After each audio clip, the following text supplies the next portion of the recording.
Fala pessoal, tudo bem com vocês? Está iniciando o Zero BO, o podcast da construção civil. Eu sou o João Carlos. Eu sou Diogo Saboto e é um prazer estar com vocês em mais esse episódio. Hoje, João, nós estamos com mais uma etapa importante da obra. Mais uma etapa, hein? Importante. Nós estamos aqui para falar sobre a arquitetura.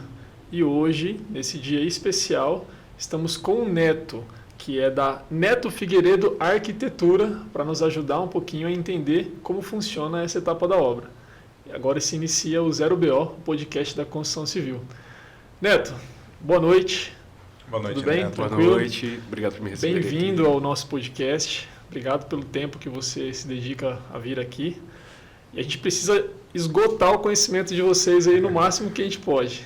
Vamos lá. E hoje a ideia é falar sobre arquitetura e nada mais importante, né, do que chamar você, que já é uma pessoa conhecida, né, uma pessoa próxima, para nos trazer essa credibilidade, né? Então conta um pouquinho quem é o Neto, como que iniciou esse trabalho com o viés da arquitetura, e aí a gente vai falar um pouquinho mais sobre ela. Legal. Eu cresci com meu pai fazendo reforma de casas para conseguir vender imóveis mais antigos. Então eu estava sempre dentro da obra e eu dava muito palpite nas coisas. Eu via quando ele comprava algum imóvel que era muito antigo e eu chegava e falava assim, mas por que não faz assim? Por que não faz de outro jeito? E ele sempre com um olhar muito voltado para a economia. Então tinha que ficar alguma coisa bonita, mas também não podia gastar muito. E aí eu fui crescendo com essa ideia de que eu queria fazer do meu jeito, eu queria desenhar, eu queria projetar. E ao longo do tempo eu entrei muito em áreas de criação. A parte de design gráfico, a parte de fotografia, sempre muito estimulado por áreas criativas. E aí eu fui entendendo que a área da arquitetura poderia ser algo que eu ia me dar bem. Comecei a faculdade. Sempre trabalhei com design de interiores desde essa época da faculdade, então isso já tem 12 anos. Me formei em 2018 na faculdade de arquitetura e desde então venho efetuando esses projetos, principalmente de reforma residencial, apartamentos que são entregues na planta pela construtora e projetos também de casas em áreas rurais.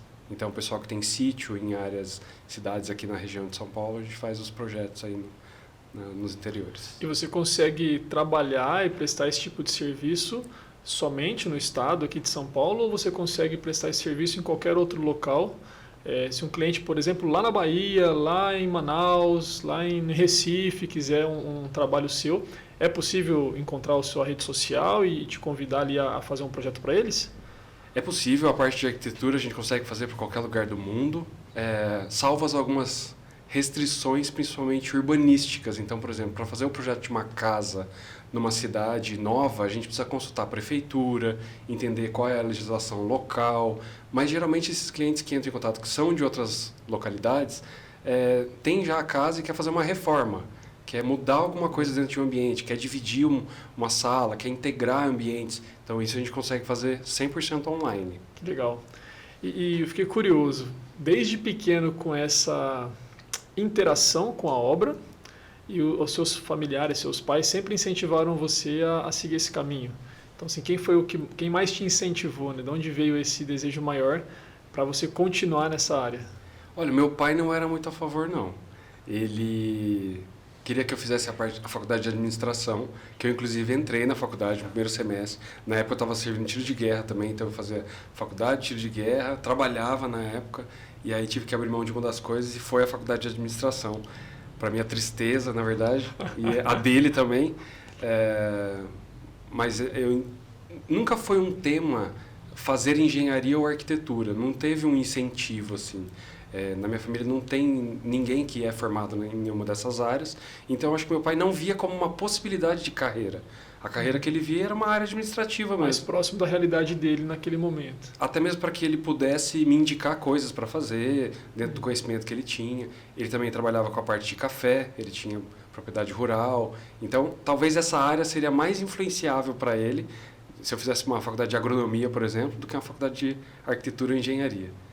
Agora você volta prestando suporte para quem quer dentro da área rural reformar ou construir, que legal. Não deixou de ajudar seu pai com o sonho dele. Na verdade, nessa parte rural, até eu lembro quando ele comprou uma primeira propriedade rural e fez a primeira casa numa chácara pequena que a gente tinha lá na cidade. E eu acompanhava, inclusive eu derrubei uma parede uma vez, porque eu cheguei, bati a mão, eu era bem criança. Essa situação de estar dentro da obra e ver acontecer, inclusive a parte do BO dentro da obra, eu acho que fez muito sentido ao longo do tempo, do que eu passo hoje dentro da obra. Isso condiz muito com o propósito, né? Que é o Zero BO Podcast, Zero BO. e você já desde pequeno envolvido com isso. Mas vamos lá, Neto. Sou um cliente, sou uma pessoa que quero reformar ou quero construir, né? Em que momento que eu devo pensar em chamar um arquiteto? Quando deu problema ou antes do problema? Geralmente é depois do problema que as pessoas pensam em chamar o profissional. A gente pode comparar de uma forma bem superficialista que o arquiteto é como se fosse um caso médico. Geralmente a gente busca um profissional quando a gente já está com aquela dor intensa, que você sabe que você vai precisar passar por uma intervenção de alguma coisa. E aí você precisa de um profissional para saber analisar o que está acontecendo no seu corpo, enfim, o que você está passando. Muitas vezes a pessoa não consegue prever que ela está precisando de um profissional. Ela consegue entender que ela já está com aquele problema quando ela já chamou profissionais da área que não conseguem resolver o problema dela. Então, várias pessoas já chegaram na casa para tentar resolver, por exemplo, uma infiltração, um problema de elétrica, um problema que ela não está conseguindo encaixar coisas.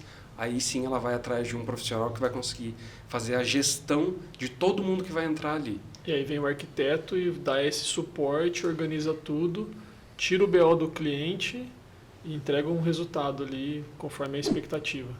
Isso. Esse é o caminho. Na verdade, o que a gente precisa fazer no primeiro momento? Entender qual está sendo o problema, qual está sendo a causa do que a pessoa está precisando mexer. Às vezes ela precisa de um projeto, muitas vezes ela vai precisar... Por que a gente precisa... O projeto é como se fossem várias camadas para a gente conseguir entender tudo que vai ser sobreposto. Então, vamos supor, se você tem uma casa que você precisa fazer uma marcenaria nova, a gente precisa entender que essa marcenaria ela vai interferir em ponto elétrico, em ponto hidráulico. De repente ela tem algum revestimento que vai estar por trás, a gente tem que ter um cálculo de altura, quantitativo para fazer a compra. Então tudo isso não dá para a gente falar de boca. Até a própria funcionalidade, no caso da marcenaria, né, do uso daquele imóvel. Sim. Avalia tudo isso. Tem que ser visto tudo. A gente, é como se a gente estivesse brincando de paliteiro. Quando você puxa um palito de um lado, você escapa do outro lado. Os problemas que você tem dentro da obra, você tem que ficar... procurando as soluções. Vai surgindo aquele monte de retrabalho e aquilo tudo é custo, né? Sim. Qualquer coisa que escapa é um valor que você acaba evitando de falar para o cliente. Então, por exemplo, você falou que vai custar 10 mil reais. Você esqueceu de um item, ele vai gastar 2, 3 mil a mais ali. Então, tudo a gente tem que levar nesse cálculo, na hora de fazer uma listagem do que vai ser necessário para resolver aquele problema, para evitar esse tipo de situação. Fica meio chato, né? Depois... já previsto um valor, você tem que apresentar um valor adicional. Sim. Neto, você já chegou a pegar algum projeto, né, que o cliente chamou alguém para ir lá executar e estava uma bagunça e você teve que pegar para reorganizar novamente aquele projeto? Já aconteceu uma vez, era um ponto comercial. A cliente já tinha feito o projeto, já tinha feito a obra, já tinha executado uma boa parte do que estava acontecendo, mas quando eu cheguei lá, a obra não tinha sido finalizada, porque ela contratou mão de obra separada da arquiteta que tinha feito o projeto para ela. Elas acabaram se desentendendo. E aí eu cheguei lá para poder pegar todo aquele caos do que estava acontecendo e poder realmente organizar. É bem mais difícil conseguir resolver dessa forma, porque é a mesma coisa você pegar um bolo que já começou a ser assado e tentar fazer ele ficar bom, ficar bonito na metade do caminho, né? Então...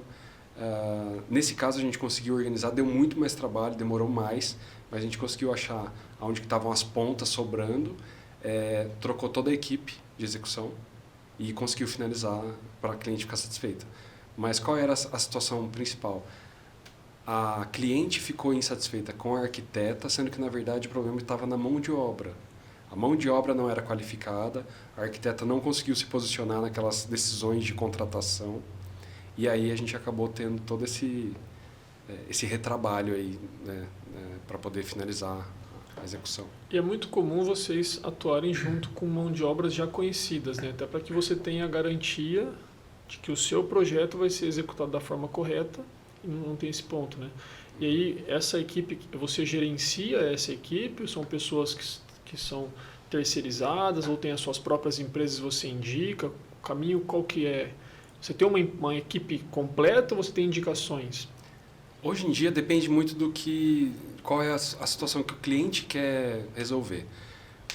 A minha forma preferida é recomendar as construtoras.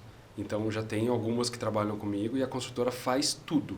Ela chega na obra e ela só sai na hora que ela finaliza. Mas nem sempre o cliente tem a disponibilidade financeira para arcar com esse custo, porque é um serviço que tem um custo um pouco mais alto. Então a gente acaba tendo alguns fornecedores separados também, que a gente faz a indicação, mas eu atualmente não faço gestão de obras. Eu já tenho esses parceiros que executam toda essa parte do projeto. Tem os que a gente já gosta mais de trabalhar, porque o pessoal sabe ler o nosso projeto, já sabe como que a gente gosta do acabamento, já envia para a gente foto de como está ficando. Então toda essa troca acaba sendo facilitada quando você já está com parceiros, né? E essa conversa nossa até agora, ela está para um caminho mais voltado a uma reforma, né? Agora, e o cliente que ele quer construir? Quero fazer a minha casa num determinado terreno, seja num bairro ou num condomínio, então eu preciso de um arquiteto para isso, né? E aí, nesse momento, chamo o Neto e qual que é o caminho que vai ser seguido para esse projeto sair ali e nascer num papel e depois virar uma casa mesmo?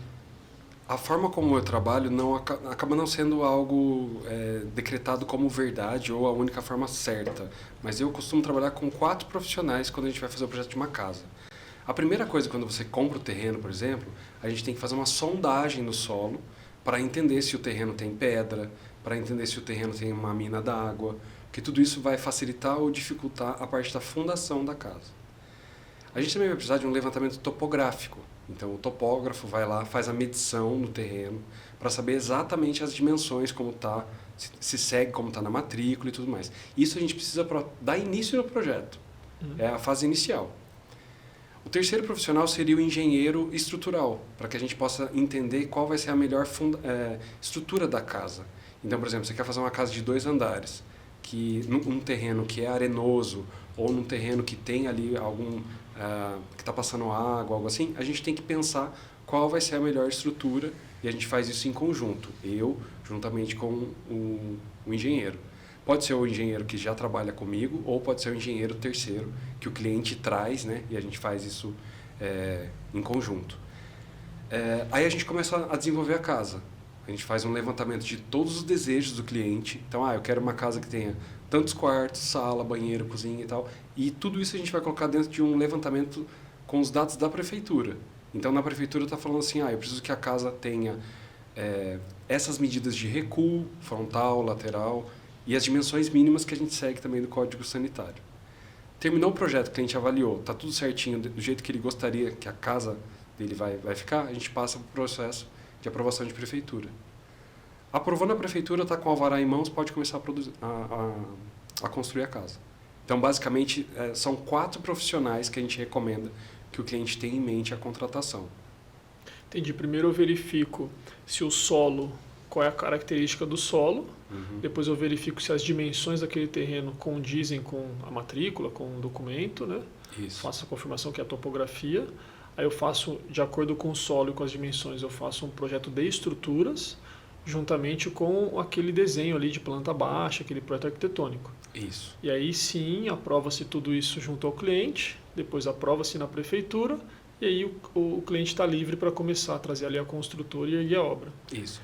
Que legal. A parte da estrutura, ela só vem depois da arquitetura. A gente faz Entendi. primeiro o desenho da casa para entender qual vai ser a melhor estrutura para ela. Mas perfeito. nesse desenvolvimento a gente já vai conversando com o engenheiro para entender assim, se eu fizer uma casa desse jeito, ela vai ficar muito custosa para o cliente? Se eu fizer ela desse outro jeito, será que vai ficar melhor? A gente consegue já chegar em soluções para que o valor final da casa não extrapole, né? Sempre pensando na questão de o tanto que a gente vai ter que alterar de terra, na parte da topografia. Se vai ter um muro de arrimo, se vai ter uma viga em balanço, Isso. coisas desse tipo. Exato. E aí e nessa etapa, já dá para prever para o cliente uma estimativa de custo ou ainda não? Ainda não. Ela acaba tendo uma margem de erro muito grande. Uma parte que vai muito dinheiro é a parte de fundação. a parte da fundação da casa, tem que mexer em terra. Por isso que a gente sempre fala assim, que o terreno plano, às vezes ele custa mais caro, porque você vai economizar na parte de fundação, geralmente. Um terreno que ele é de caída para o fundo, ou então que ele é inclinado para frente do terreno, você acaba tendo um gasto adicional, porque você vai ter que fazer muro de arrimo, remoção de terra, às vezes você tem que fazer aterro, e tudo isso vai subindo muito o valor. O ideal é depois, com o projeto arquitetônico em mãos, a gente consegue fazer um levantamento estimado, bem aproximado do valor que a pessoa vai gastar. Tá, o projeto arquitetônico junto com ali o projeto estrutural, já dá Isso. para ter um cálculo mais preciso. Isso. E você consegue estimar mais ou menos qual é o custo dessa etapa da obra, né, do arquiteto comparado a uma obra completa? Então, o pagamento, né, o contrato que é feito com o arquiteto, quanto que isso representa, talvez em porcentagem, ao custo total de uma obra? Dá para estimar isso? Vamos falar de um caso real. Uma casa que está em média de R$800 mil para a construção total. Entre valor de projeto arquitetônico e de engenharia, a gente está falando em torno de R$20 mil.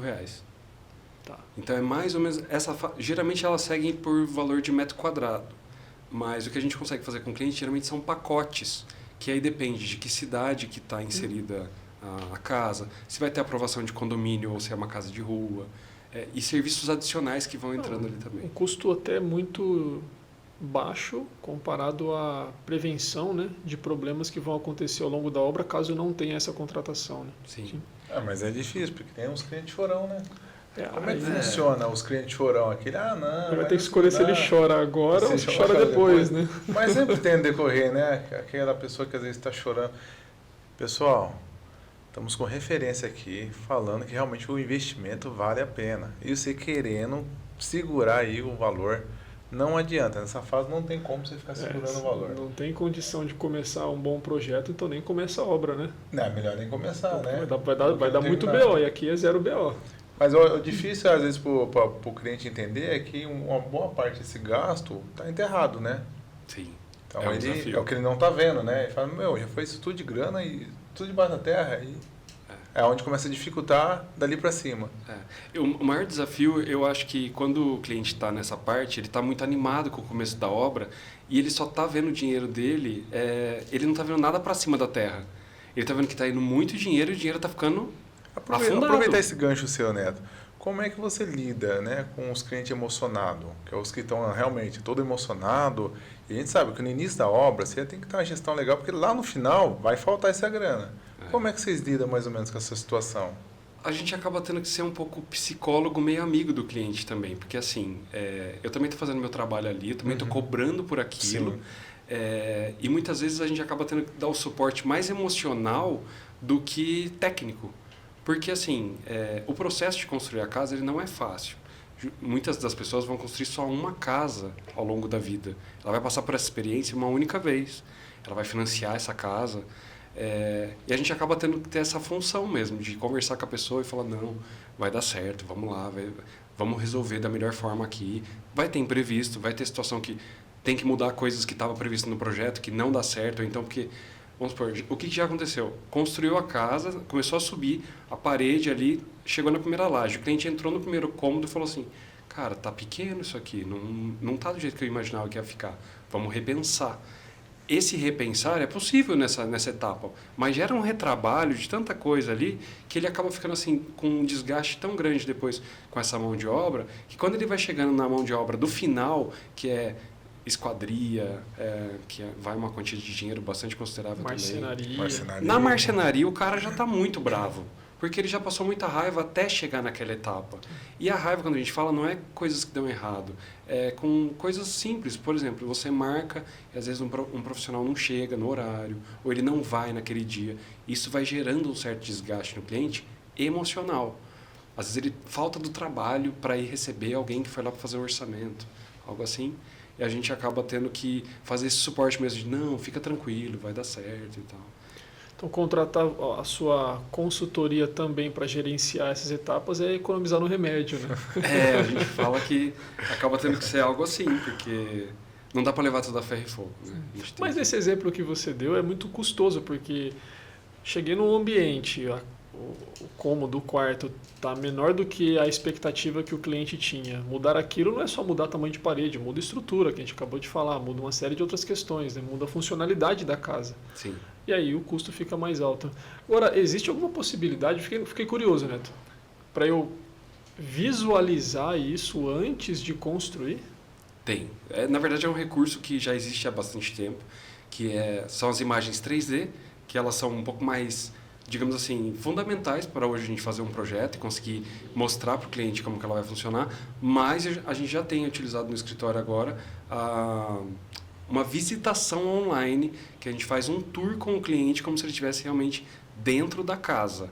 Lógico que ela ainda é digital, tem pessoas que não conseguem perceber o espaço pelo digital, elas ainda acham que a dimensão é diferente. Mas isso é o que? É um óculos de realidade aumentada? Ou é físico? É um espaço aberto que marca no chão? Como que é isso?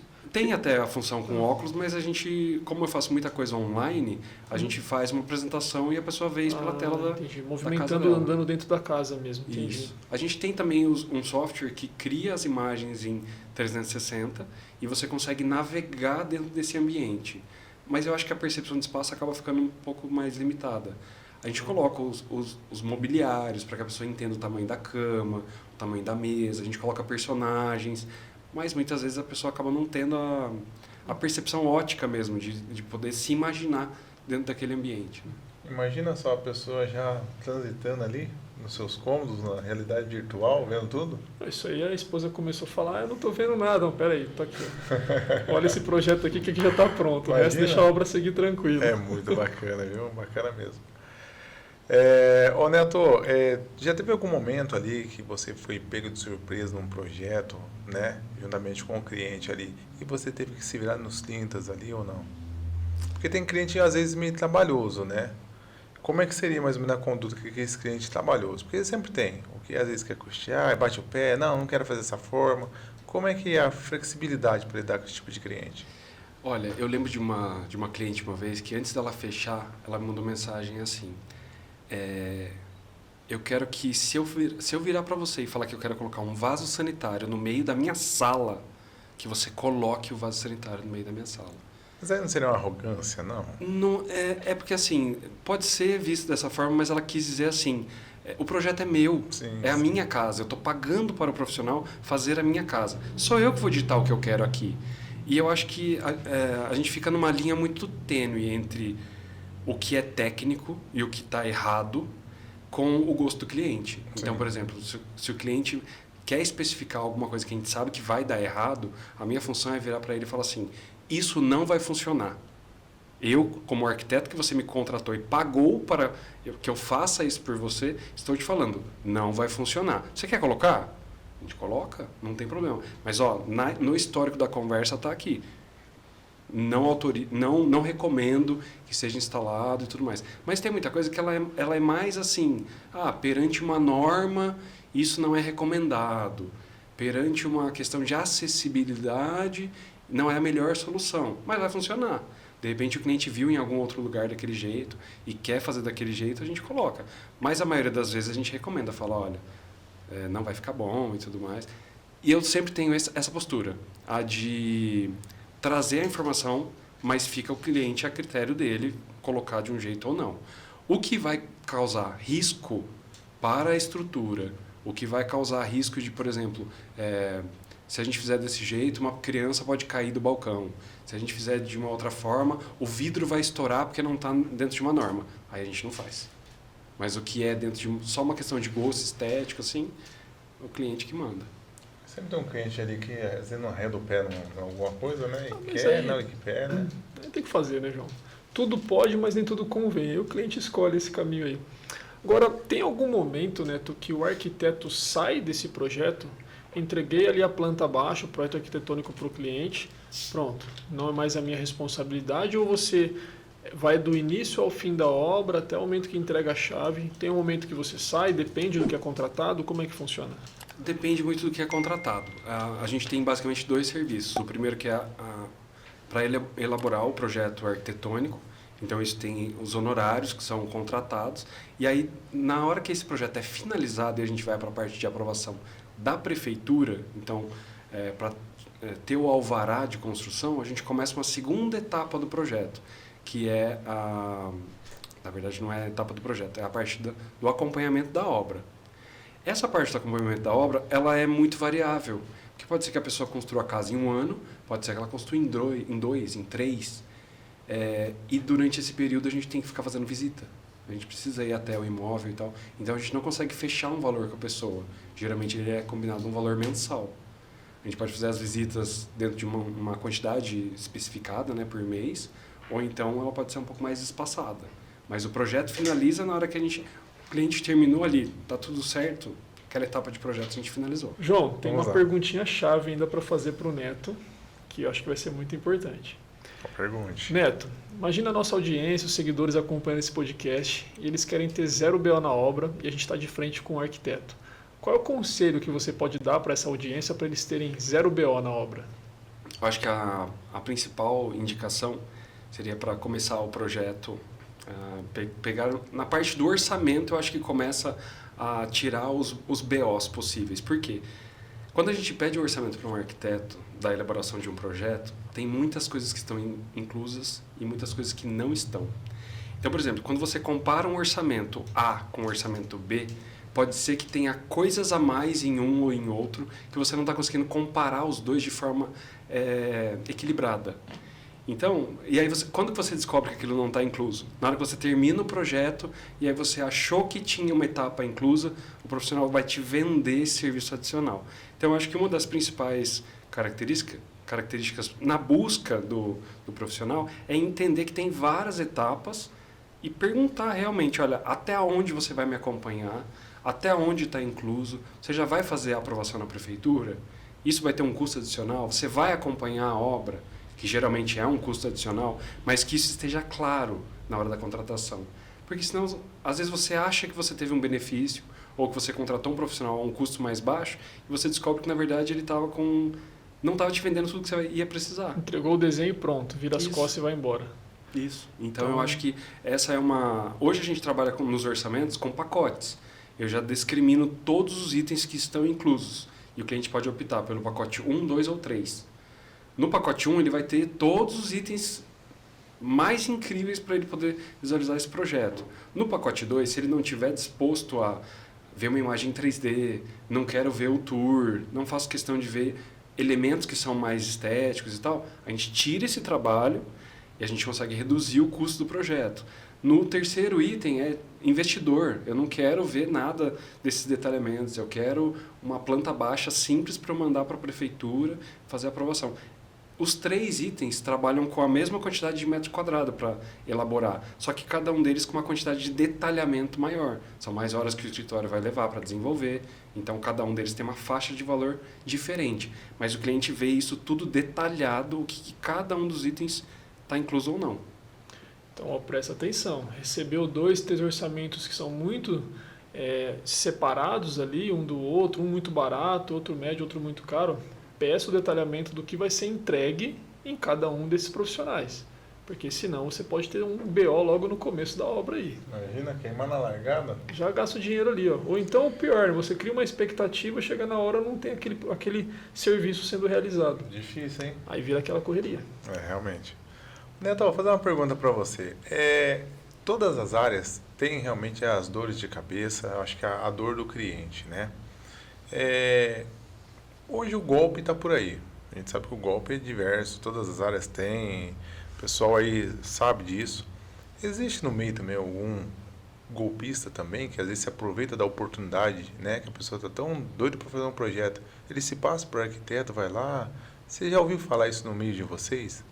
Olha, especificamente da pessoa que contratou arquiteto, não. Eu já ouvi a parte da pessoa que faz uma terceirização de um trabalho, que seria tipo assim, gerar as imagens em 3D, e aí ela contrata o arquiteto. O golpe é em cima do arquiteto, não do cliente. Sim. Então, por exemplo, você quer as imagens 3D de um empreendimento, você contrata um arquiteto para fazer isso, fala que vai pagar, a pessoa faz o projeto 3D e acaba não pagando.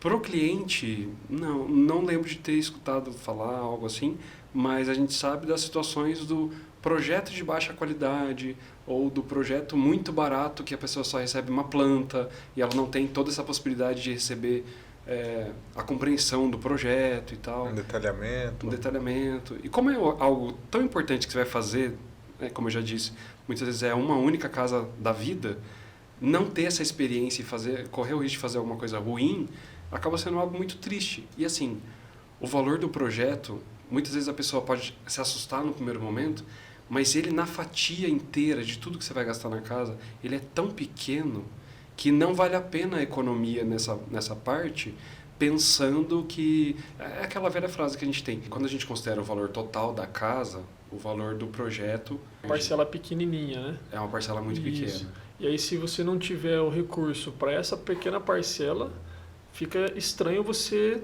querer construir uma casa, né? Sim. Esse é o ponto, né? E para a gente, muitas vezes, é um desafio até compreender, porque, assim, o cliente, muitas vezes, ele paga muito caro num eletrodoméstico. Ele compra, vamos supor, uma geladeira de 15 mil reais. Muitas vezes, 15 mil reais é o valor de um projeto. E como que a gente pode tentar mostrar para o cliente esse valor? Porque a geladeira ele está talvez enxergando porque ele tem lá a cervejinha dele gelando lá dentro, né? Uhum. Mas muitas das vezes, principalmente porque constrói-se uma única vez, ele não consegue ver o valor no projeto. Sim, como que a gente pode passar esse valor? Eu acredito que é uma situação muito parecida com aquele negócio assim, de que quando você vive uma experiência ruim e você entende que a falta de um projeto ou um projeto ruim é algo muito prejudicial, ou que alguém muito próximo seu passou uma experiência de, poxa, contratei um profissional que contratei para fazer A, B, C, ele fez só o A, ficou péssimo, a gente acaba começando a ter um pouco mais de receio de contratar coisas muito baratas ou muito simples, porque a visão do projeto, quando a gente olha para o papel, dá a impressão que tudo se resume a um desenho. E aí quando você fala, nossa, mas eu vou pagar 20 mil reais num desenho? Mas aquele desenho que está ali, pode ser que a sua geladeira de 15 mil reais não entre nesse espaço, porque o projeto foi mal feito. Foi mal dimensionado. Pode ser que não tenha um espaço entre a parede e a sua pia, por exemplo, e a geladeira de 15 mil reais não vai entrar. Então, todos esses detalhes... Eu conheço um exemplo que tiveram que arrancar o rodapé para entrar a geladeira. Então, E se não fosse só esse detalhezinho, né? Quebrar a parede já não seria possível. Imagina. eu acho que assim, por exemplo, quando a gente fala de projeto arquitetônico, mesmo que não está o cliente não contratou o projeto de interiores, na minha modalidade de criação, eu preciso saber quais são os eletrodomésticos que o cliente vai colocar na casa. Porque se ele aparece com uma geladeira de 2 portas para colocar na cozinha e a gente não dimensionou isso para colocar lá, a geladeira não vai entrar. E você deixou deu uma deixa aqui muito interessante. O profissional da arquitetura, ele muitas das vezes trabalha junto com o profissional da parte de decoração de interiores. É isso? Sim. Esse trabalho você também realiza? Sim, eu tenho a especialização em design de interiores e a gente consegue vender esses 2 serviços para o cliente. A gente vai ter que chamar o Neto uma outra vez aqui, João, Vamos. só para falar sobre a parte de design de interiores. A gente volta aí. É muito conteúdo, é muita informação realmente para vocês não ter dor de cabeça na obra. Isso é zero BO mesmo, viu? Então, essa bagagem de conhecimento tá aí, ó, minimizando que você não vai ter dor de cabeça na sua obra, não vai se preocupar, vai deitar no seu travesseiro e dormir tranquilamente, viu? João, tem muita informação. Muita informação. A gente está tentando extrair um pouco mais aqui do Neto. Mas resumindo, vai começar, planeja, contrata um profissional da área, um arquiteto, para visualizar se você vai ter recurso, né, para chegar até o final da obra e se a obra vai ser feita da forma como você deseja. Né? Eu acho que o arquiteto é aquela pessoa que vê acima do muro, né? Tá vendo além do que você está vendo, né? Então, realmente... Como o Neto disse, eu construo uma vez só na vida. Então, na hora que eu for perceber que está errado, já está desanimado, estressado. E aí o problema fica para as próximas gerações, né? Imagina a dor de cabeça para sua... Nossa, Deus do céu, imagina? Neto, alguma dica, assim, para quem já está nessa etapa agora? Já comecei a construir, mas eu ainda não contratei um arquiteto. Estou chamando aquele meu vizinho, o cara mais próximo da esquina lá, que mexe com construção. Alguma dica? Ainda dá tempo de chamar um arquiteto? Algum conselho?